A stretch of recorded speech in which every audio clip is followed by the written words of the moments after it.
কালনা মহারাজা উচ্চ বিদ্যালয় শনিবার সন্ধ্যে 6টা নাগাদ কালনা প্রেস ক্লাবের উদ্যোগে আয়োজিত সারস্বত সম্মান প্রদান অনুষ্ঠান অনুষ্ঠিত হলো।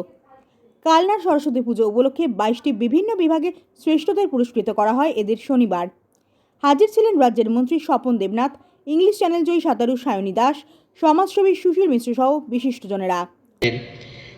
এবং গ্রামীণ শ্রেষ্ঠ প্যান্ডেলে একটা হচ্ছে বিশেষ বিভাগ, একটা সাধারণ শ্রেষ্ঠ প্রতিমা এবং ব্যতিক্রমী ভাবনা, 75 এবং 100 বছর যুব সমিতি এবং যুবক সমিতিকে আপনারা দেবেন এবং সার্বিক শ্রেষ্ঠ রয়্যাল ক্লাব।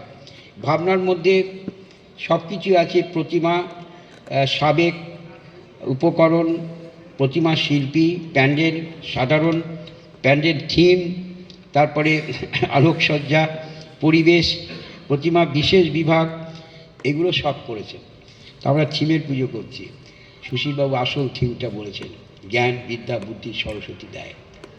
সেইটা করবার জন্যে ওই থিমটাই তো আসল সুশীলবাবুর কথা দিয়ে বেরিয়ে এলো, শিক্ষার সুযোগ সবকে পেতে দিন, আর্থিক দুর্বলতায় অনেক হয়তো পিছিয়ে যায়। সরকারি অনেক স্কলারশিপ আছে।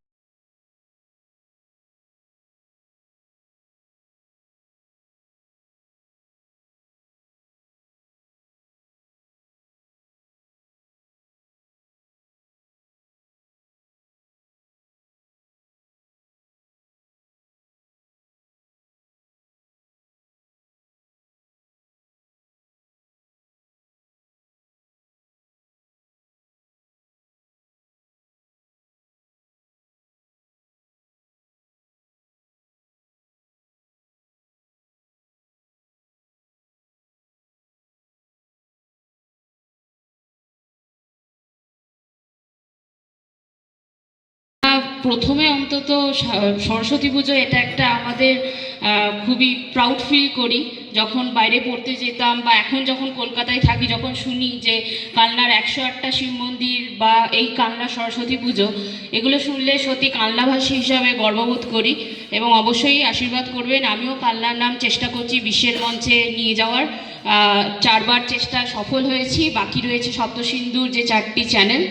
আমি এই 15 তারিখ নিউজিল্যান্ডে বেরিয়ে যাচ্ছি কুক স্ট্রেট ক্রস করার জন্য এবং তারপরেই আমি আবার আয়ারল্যান্ডে চলে যাব নর্থ চ্যানেল ক্রস করার জন্য।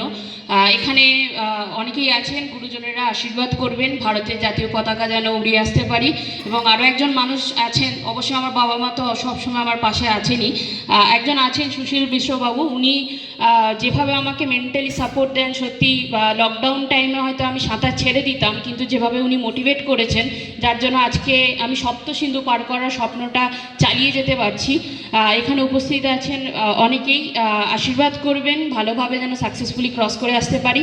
এবং যে ক্লাব যারা রয়েছেন, আশা করব আগামী দিনে আপনারা এইভাবেই কালনার নাম অনেক, সরস্বতী পুজো শুধু নয়, আরও অনেক ক্ষেত্রে কালনার নাম উজ্জ্বল হবে। ধন্যবাদ। বিষয়কে আমরা আমন্ত্রণ জানিয়েছি। আমাদের উপপৌরপিতা রয়েছেন তপন পোড়েল মহাশয় এবং আন্তর্জাতিক খ্যাতিসম্পন্ন সাঁতারু সায়নী দাস, প্রত্যেককে আসার জন্য আমি আন্তরিকভাবে আমাদের সংগঠনের তরফ থেকে শুভেচ্ছা এবং অভিনন্দন জানাচ্ছি। একটা বিষয় বলি, এবারে সরস্বতী পুজো মানে যেভাবে হয়েছে, মানে কাকে ছেড়ে কাকে বিচার করা হবে, মানে সেটা খুবই মুশকিলের বিষয় ছিল। আর এবারে সরস্বতী পুজো কালনায় আমার মনে হয় একটা নতুন অধ্যায়ের সূচনা করেছে, একটু অন্যরকম এবং ব্যতিক্রমী। তো আমাদের বিচারক মণ্ডলীরা চেষ্টা করেছেন যে এই চুলচেরা বিচারে হয়তো আপনাদের অনেকেরই ইয়েও লেগেছে যে আমরা কেন হলাম না, এরকম 2-1জন ফোনও করেছিলেন আমাদের। তো আমরা তাদের বলেছি যে এবারে আমরা বিচারক মণ্ডলীর উপর পুরোপুরি ছেড়ে দিয়েছিলাম। তারা যেরকমভাবে চুলচেরা বিশ্লেষণ করে আপনাদেরকে তাদেরকে শ্রেষ্ঠ হিসেবে বেছে নিয়েছেন। এবার আমাদের মূল পর্বে চলে যাবো, আর সময় নষ্ট করবো না, অনেকটা সময় এমনি নষ্ট হয়েছে। তো আমরা রীতা ভট্টাচার্যের রিপোর্ট, সুন্দর বাংলা নিউজ।